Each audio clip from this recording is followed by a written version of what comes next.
अस्सलाम वालेकुम। 10th class हम लोग केमिस्ट्री का चैप्टर नंबर 10 पढ़ रहे हैं। ठीक है, चैप्टर नंबर 10 में जो टॉपिक हम लोग डिस्कस कर रहे हैं वो है concept of acids and bases.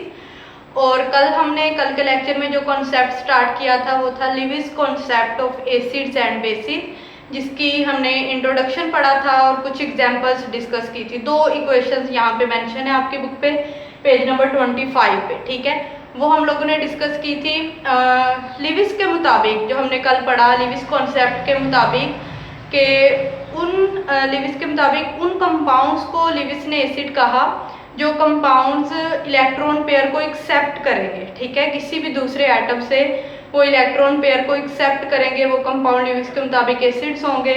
तो acids are electron pair acceptor, जो इलेक्ट्रॉन पेयर को एक्सेप्ट करेंगे। ठीक है, and bases are electron pair donor, और लिविस के मुताबिक बेस वो कंपाउंड्स होंगे जो इलेक्ट्रॉन पेयर को डोनेट करेंगे। डोनेट करने का मतलब दे देंगे। ठीक है, अच्छा जी, ये वाला लास्ट पैसेज में ये वाली चीज मेंशन थी कि acids are electron pair acceptor and bases are electron pair donor. तो उसके बाद यानी लास्ट पैसेज पेज नंबर 25 पे ना, जो लास्ट पैसेज है वहां से ये बात स्टार्ट हो रही है कि अब लिविस एसिड्स कौन कौन से सब्सटेंस है और किन सब्सटेंस को लिविस ने एसिड्स कहा था। कुछ एग्जांपल्स हैं, कुछ पॉइंट के जरिए लिविस एसिड को डिटेल्ड के साथ मेंशन किया गया है। यहाँ पे पेज नंबर 25 के लास्ट पे डार्क इंक में लिखा हुआ है लिविस एसिड्स। ठीक है, अब लिविस एसिड उन सब्सटेंस को, उन मॉलिक्यूल्स को कहेंगे molecules in which central atom has incomplete octet. ठीक है, एक मॉलिक्यूल है जस्ट सपोज हमारे पास, अब उस मॉलिक्यूल का जो सेंट्रल एटम होगा ना उसमें डेफिशिएंसी होगी इलेक्ट्रॉन की, तभी वो इलेक्ट्रॉन को एक्सेप्ट करेगा, और जो कंपाउंड इलेक्ट्रॉन को एक्सेप्ट करेगा वो लिविस एसिड होगा। ठीक है, यानी जिन मॉलिक्यूल्स में सेंट्रल एटम में डेफिशिएंसी होगी इलेक्ट्रॉन की वो लिविस एसिड कहलाएगा। यहाँ पे कुछ एग्जांपल्स हैं। BF3 की हमने एग्जांपल इक्वेशन में एज अ एग्जांपल BF3 को पढ़ लिया है हमने। BF3 का सेंट्रल एटम है बोरोन B। ठीक है, और बोरोन जो होता है इसके वैसे वैलेंस शेल में 3 इलेक्ट्रॉन होते हैं, लेकिन जब ये फ्लोरीन के साथ कोवेलेंट बॉन्ड बनाता है तो 3 इलेक्ट्रॉन शेयर करता है ये फ्लोरीन के साथ। तो शेयरिंग के जरिए इसके पास अब 6 इलेक्ट्रॉन हो गए वैलेंस शेल में।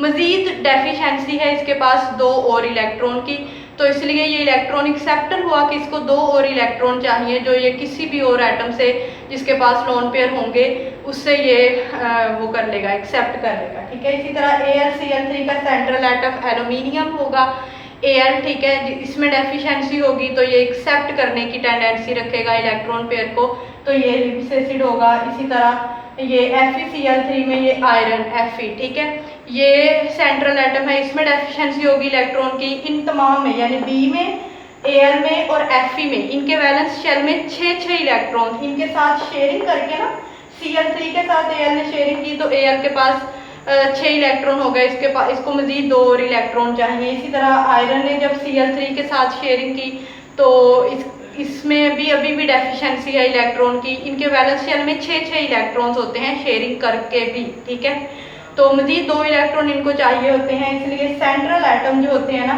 Has 6 electrons, they can accept electron pair. तो ये इलेक्ट्रॉन पेयर को एक्सेप्ट करने की इनमें टेंडेंसी होती है, इसलिए इन मॉलिक्यूल्स को जिनका सेंट्रल एटम डेफिशिएंट होगा इलेक्ट्रॉन पेयर का उसको हम बोलेंगे वो लिविस एसिड है। इसी तरह नेक्स्ट जो पॉइंट है पेज नंबर 26 पे, जो सेकंड पॉइंट है लिविस एसिड का, उसमें है कि सिंपल कैटाइंस जो होते हैं वो act as Lewis acid. Cations का मतलब जिन एटम के ऊपर पॉजिटिव चार्ज होगा हम उन एटम्स को कैटाइन बोलेंगे, यानी जब वो आयंस में कन्वर्ट हो गए हैं तो उस आयन को कैटाइन बोलते हैं जिस आयन पर पॉजिटिव चार्ज हो। ठीक है, तो सिंपल कैटाइंस जो होते हैं act as Lewis acid, they are deficient in electron, क्योंकि कैटाइंस में होती है इलेक्ट्रॉन की डेफिशिएंसी, क्योंकि किसी भी एटम पर पॉजिटिव चार्ज तभी आता है जब उस एटम में से इलेक्ट्रॉन लूज हो जाए, रिमूव हो जाए और उसमें डेफिशिएंसी हो इलेक्ट्रॉन की।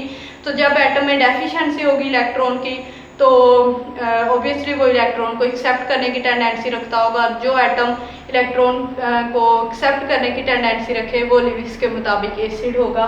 तो simple cation act as Lewis acid, they are deficient in electron. However, अब यहाँ पे ना कुछ कैटाइन ऐसे मेंशन है जैसे K पॉजिटिव है, Na पॉजिटिव है, इनमें लिटिल टेंडेंसी होती है। अब के पॉजिटिव का मतलब है के को यानी पोटाशियम को एक इलेक्ट्रॉन चाहिए, ठीक है, इसने एक इलेक्ट्रॉन रिमूव किया है, इस पर 1 पॉजिटिव चार्ज है। इसी तरह जो Na पॉजिटिव है ना, ये सोडियम भी एक इलेक्ट्रॉन लूज करता है, इस पर 1 पॉजिटिव चार्ज आता है। तो इनमें लिटिल टेंडेंसी है, इन्होंने सिर्फ एक इलेक्ट्रॉन गेन करना है। अगर ये करें तो इनमें लिटिल टेंडेंसी होती है एक्सेप्ट करने की इलेक्ट्रॉन। लेकिन जो और कैटाइंस हैं जिस तरह H